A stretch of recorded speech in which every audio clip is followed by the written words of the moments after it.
സാമ്പാൻ ടേസ്റ്റിന്റെ പുതിയൊരു എപ്പിസോഡിലേക്ക് എല്ലാവർക്കും സ്വാഗതം. അപ്പോൾ നമ്മുടെ ഇന്നത്തെ ഈ ഒരു വീഡിയോയിൽ അടിപൊളി ഒരു സ്നാക്സ് ആണ്.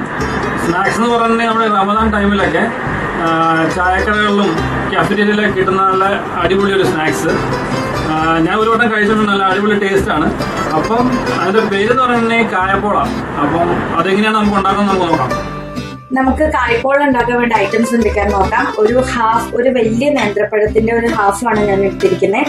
3 മുട്ട, 2 ടീസ്പൂൺ ഷുഗർ, 2 ടീസ്പൂൺ പാൽപ്പൊടി, കിസ്മിസ്, കാഷ്യൂനട്ട്, ഗീ ഫോർ ഫ്രൈയിങ്, പിന്നെ ഒരല്പം സോൾട്ട്. ഒരു പാൻ ചൂടാവാൻ വെക്കുക. പാൻ ചൂടാവുമ്പോൾ അതിനകത്തോട്ട് ഫ്രൈ ചെയ്യാനുള്ള ഗീ ഒഴിച്ചു കൊടുക്കുക. ഗീ ഇവിടെ ചൂടായിട്ടുണ്ട്. അതിനകത്തോട്ട് അത് നമ്മൾ കാഷ്യൂ ഫ്രൈ ചെയ്തെടുക്കണം. ഇപ്പൊ കാഷ്യൂ ഓൾമോസ്റ്റ് ഫ്രൈ ആയിട്ടുണ്ട്. അതിനകത്തോട്ട് കിസ്മിസ് കൂടെ ആഡ് ചെയ്തെടുക്കുക. നമുക്കിത് ഒരുമിച്ച് ഫ്രൈ ചെയ്തെടുക്കാം. അപ്പോൾ എളുപ്പത്തിൽ പണി തീരും.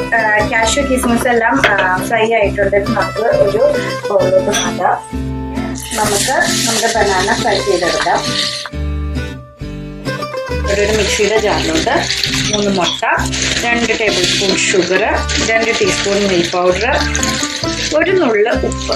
അത് നമ്മുടെ ഒന്ന് സെറ്റ് ആവാൻ വേണ്ടിയാണ്. ഷുഗർ ബീറ്റ് ചെയ്ത് വെച്ചിരിക്കുന്ന എഗ്, ഷുഗർ, മിൽക്ക് പൗഡർ അതിൻ്റെ ഒരു ബാറ്റർ പോലെ പ്രിപ്പയർ ചെയ്തിങ്ങനെ ഒരു ബൗളിലോട്ട് മാറ്റാം. അതിലേക്ക് നമ്മൾ ഫ്രൈ ചെയ്ത് വെച്ചിരിക്കുന്ന കാഷ്യൂ കിസ്മിസ് ആഡ് ചെയ്ത് കൊടുക്കുക. പിന്നെ നമ്മൾ ഫ്രൈ ചെയ്ത് വെച്ചിരിക്കുന്ന ബനാനയും കൂടെ ഇതിനകത്തോട്ട് ആഡ് ചെയ്ത് കൊടുക്കുക. ബാക്കിയുള്ള ഗീ ഇതിനകത്തോട്ട് ആഡ് ചെയ്ത് കൊടുക്കാം. നമുക്ക് ഇനി ഒരു ഫോർക്ക് വെച്ചിട്ട് ഇതൊന്ന് നന്നായിട്ട് മിക്സ് ചെയ്ത് കൊടുക്കാം. ഇനി നമുക്ക് ഈ കായ്പോള ഉണ്ടാക്കാൻ പോകുന്ന പാത്രം ഒന്ന് നന്നായിട്ട് ഗീ വെച്ചിട്ടൊന്ന് ഗ്ലേസ് ചെയ്ത് വിടാം. ഇങ്ങനെ ചെയ്ത് കഴിഞ്ഞാൽ അത് കായ്പോള പെട്ടെന്ന് വിട്ടുപോരാൻ എളുപ്പമാണ്. പല ടൈപ്പിലും ഉണ്ടാക്കാം കേട്ടോ. ഇത് ഒന്നെങ്കിൽ നമുക്ക് ബേക്ക് ചെയ്യാം, അല്ലെങ്കിൽ സ്റ്റീം ചെയ്യാം, അല്ലെങ്കിൽ ഡയറക്റ്റ് ഫ്ലെയിമിൽ വെച്ചിട്ടാണെന്നുണ്ടെങ്കിലും കുക്ക് ചെയ്തെടുക്കാം. നമ്മളിപ്പോൾ ഇവിടെ സ്റ്റീം ചെയ്യാനാണ് പോകുന്നത്.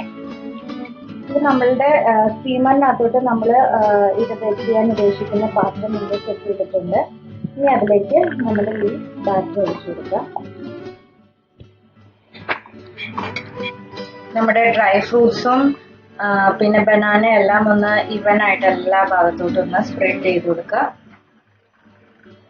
ഇനി ഇത് നമുക്ക് ഒരു 15 മിനിറ്റ്സ് ഒരു മീഡിയം ഫ്ലെയിമിൽ കുക്ക് ചെയ്തെടുക്കണം.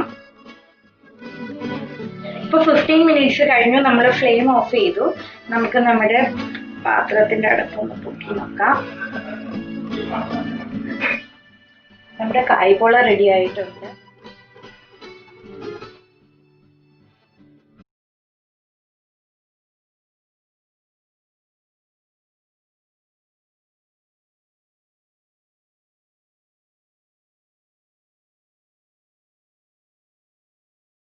നമ്മുടെ കായപ്പോള ഇപ്പം തണുത്ത് കറക്റ്റ് ആയിട്ടുണ്ട്. നമുക്കിതൊന്ന് കട്ട് ചെയ്യാം.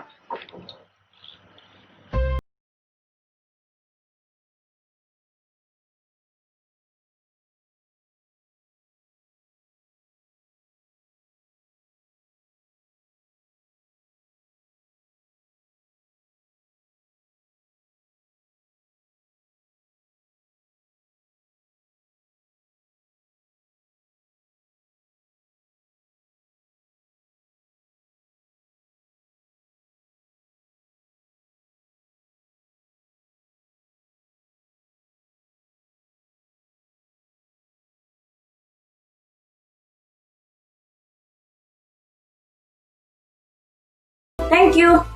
Press the bell icon on the YouTube app and never miss another update.